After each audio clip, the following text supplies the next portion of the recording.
Whatever you are about to do next, stop. Put down a mental list of everything you have to handle today. Step away, just for a moment, from the noise of the algorithm pulling you in 17 different directions.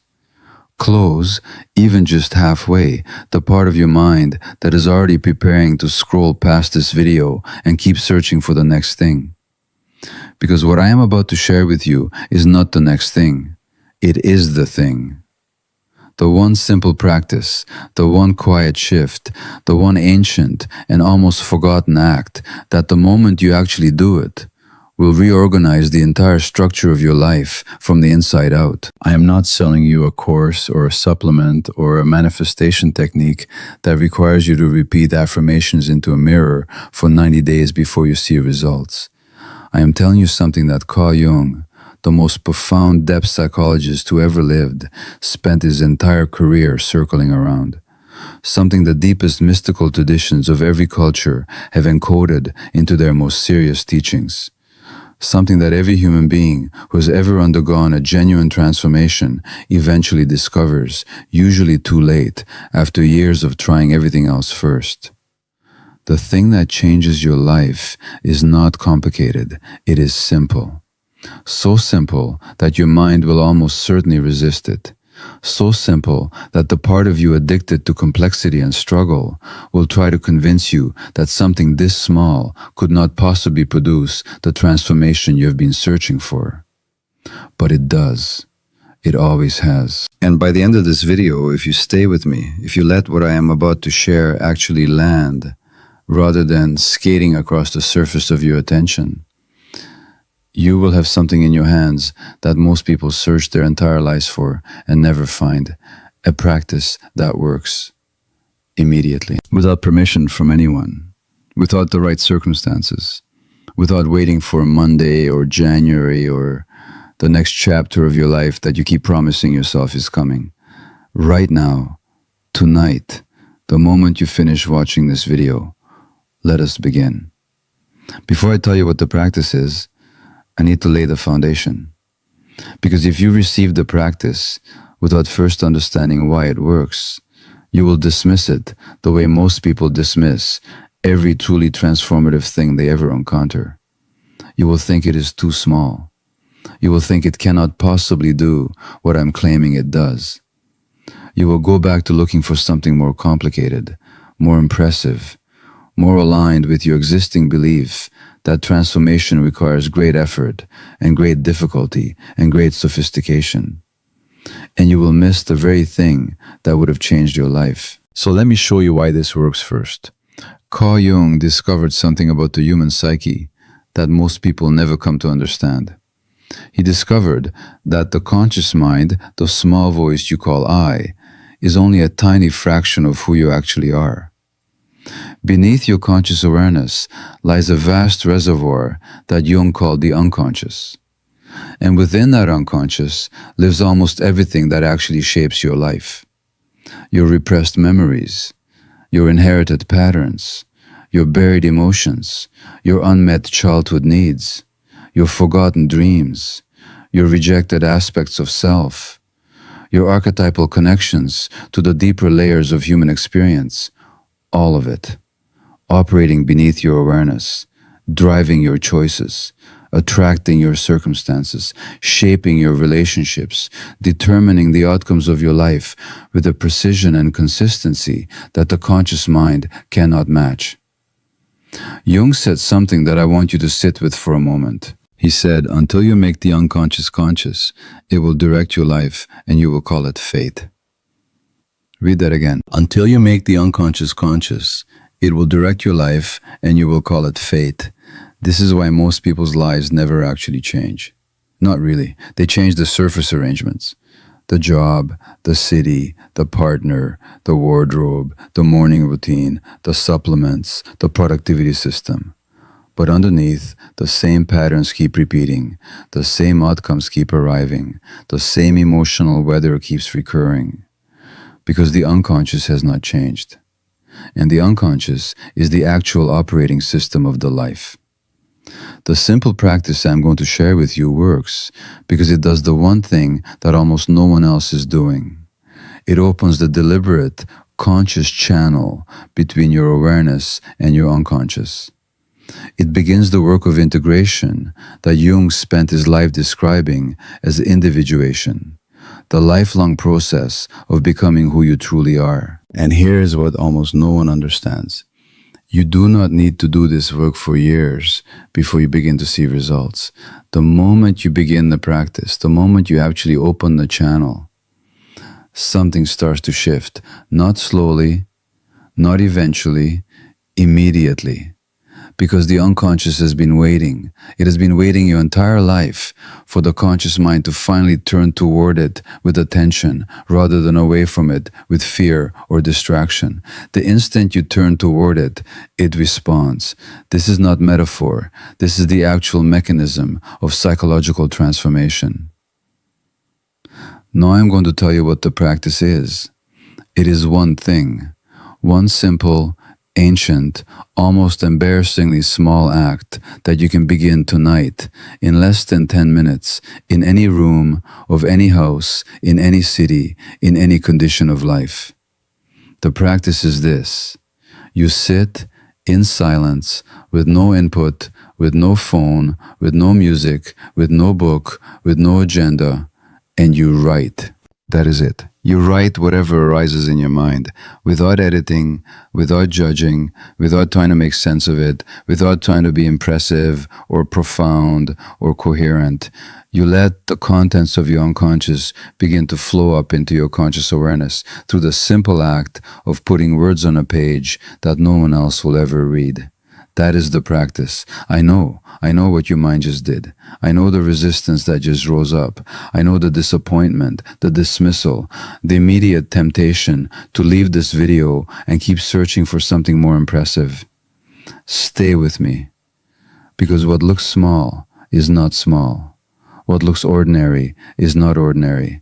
And what your mind is doing right now, the resistance to a practice this simple, is itself the first piece of evidence that this practice is exactly what your unconscious has been protecting itself against for years. Let me explain why this works. When you sit in silence and write, without an agenda, you bypass the most sophisticated defense system that your psyche has ever constructed. The conscious mind, the part of you that thinks it is in charge, is constantly performing, constantly editing, constantly arranging the content of your inner experience into shapes that feel acceptable to share with yourself, with others, with the world. This performance happens beneath your awareness. You do not notice you are doing it. You think the polished, organized, presentable version of your inner experience is just how your inner experience naturally is. It is not. Beneath the performance, the actual contents of your psyche are vastly different. Wilder, stranger, more contradictory, more tender, more frightened, more angry, more grieving, more longing, more alive. But you have been trained since the earliest moments of your childhood to keep the actual contents below the surface and only show the curated version, to yourself most of all.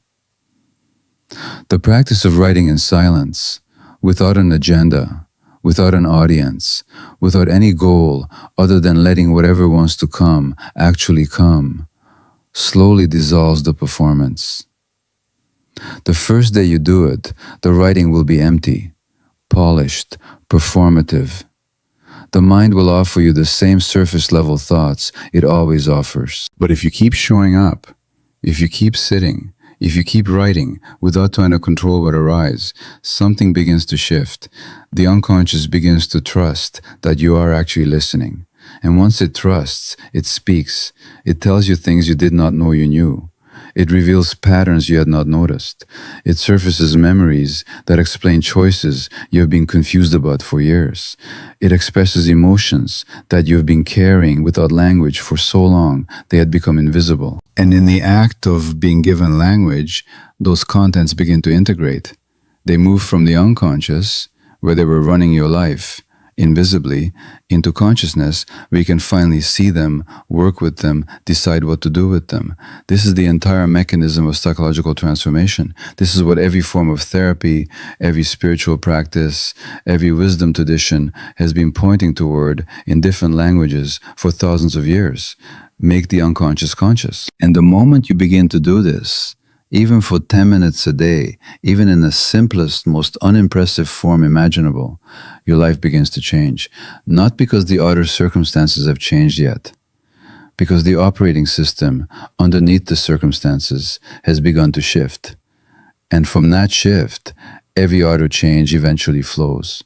Right now, if something in this video is reaching the place inside you that has been waiting for a practice that actually works, type 777 in the comments below. The frequency of a soul that is ready to stop searching for the next complicated answer and finally do the simple work that produces real transformation. The signal that you're awake to what your unconscious has been waiting your entire life to receive from you. Type it now, not as performance, as a quiet declaration that tonight, before you sleep, you will sit in silence and write for 10 minutes. As a vow to yourself that you will give this practice the chance you have been refusing to give it. The field always responds to those who declare themselves with seriousness. Now I want to walk you through exactly how to do this practice, because the simplicity is deceiving. There are subtleties that determine whether the practice transforms your life or whether it becomes another thing you tried for 3 days and abandoned. The first subtlety is the environment. You need to be alone, truly alone, not alone with the television in the background, not alone with notifications enabled, not alone with someone in the next room who might walk in. Genuine solitude. The unconscious will not surface if it senses that the conscious mind has divided attention. It will wait until the conditions are right.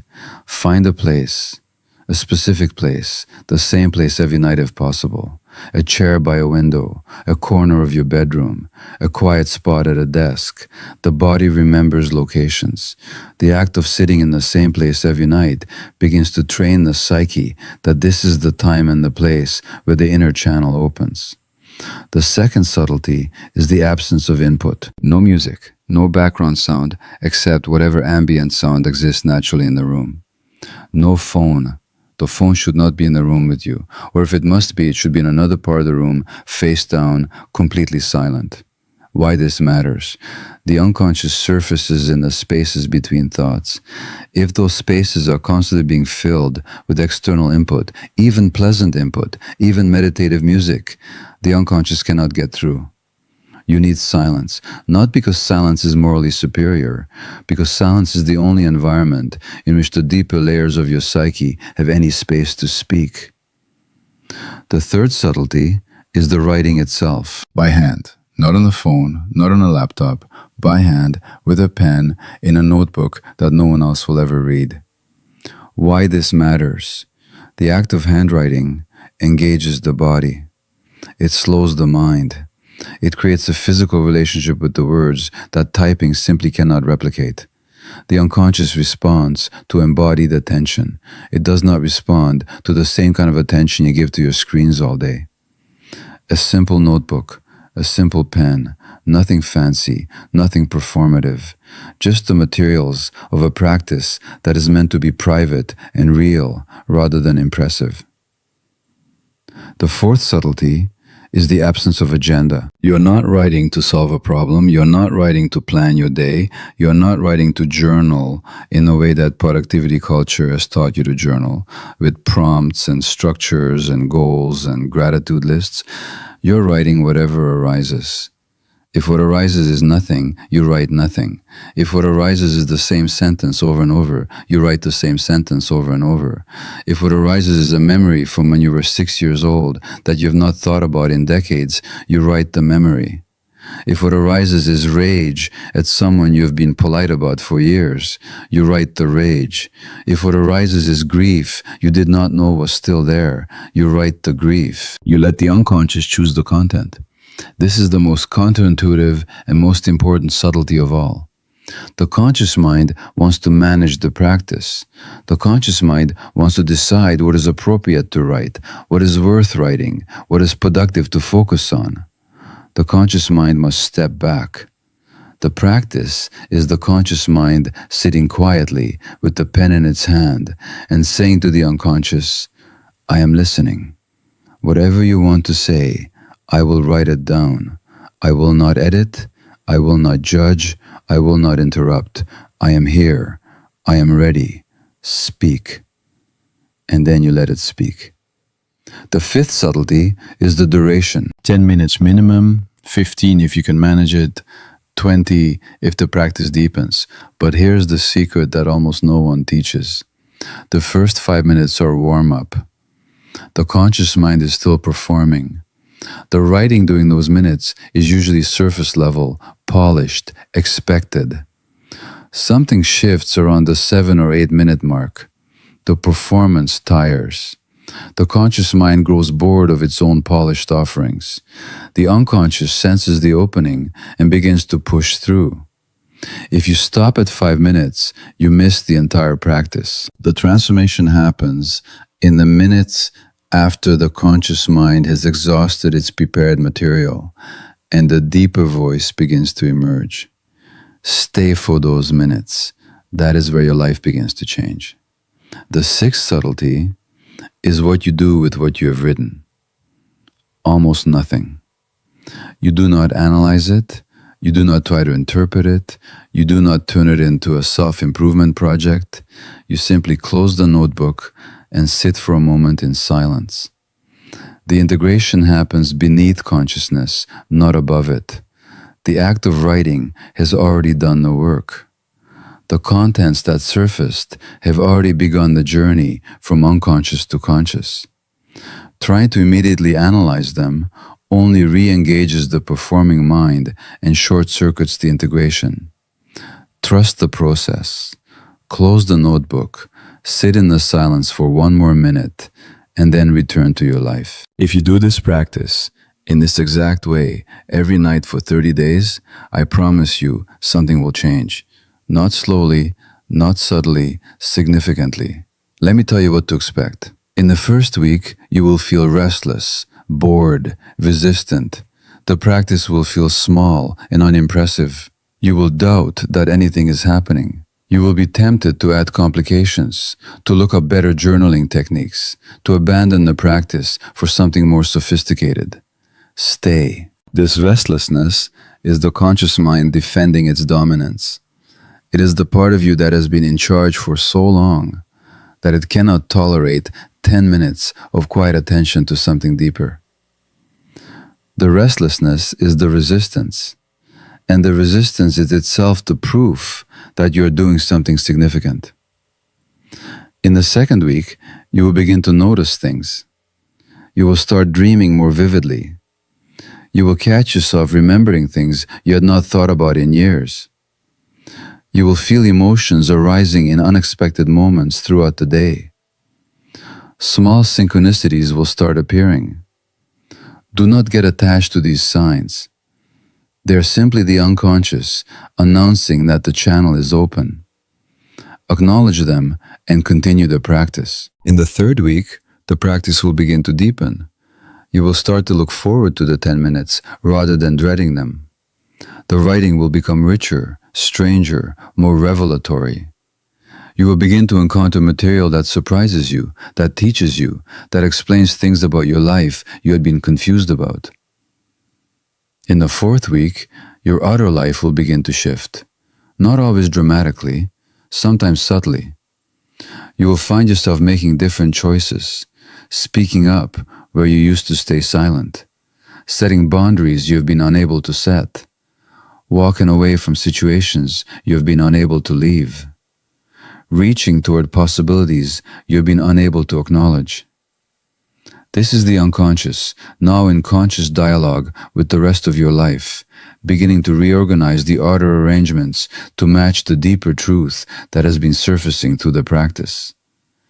This is how lives actually change. Not through massive disruption, not through complicated programs, not through expensive coaching or radical lifestyle redesign, through 10 minutes a night with a pen in your hand, sitting alone in silence, listening to what has been waiting your entire life to be heard. Now I want to address the part of you that is still resisting, the part that thinks this is too simple, the part that thinks the real answer must be more complicated, more impressive, more aligned with the cultural mythology of transformation that you've absorbed from every self-help book and every productivity guru and every wellness influencer you have ever encountered. That part of you is the same part that has kept you searching for years without finding what you are looking for. It is the part that prefers complexity, because complexity allows it to remain in charge. The conscious mind loves complicated practices because complicated practices keep the conscious mind busy and important and necessary. A simple practice threatens the conscious mind. A simple practice that opens the channel to the unconscious threatens the entire dominance of the performing self. The resistance you're feeling right now is the most reliable evidence that this practice is exactly what would change your life if you actually did it.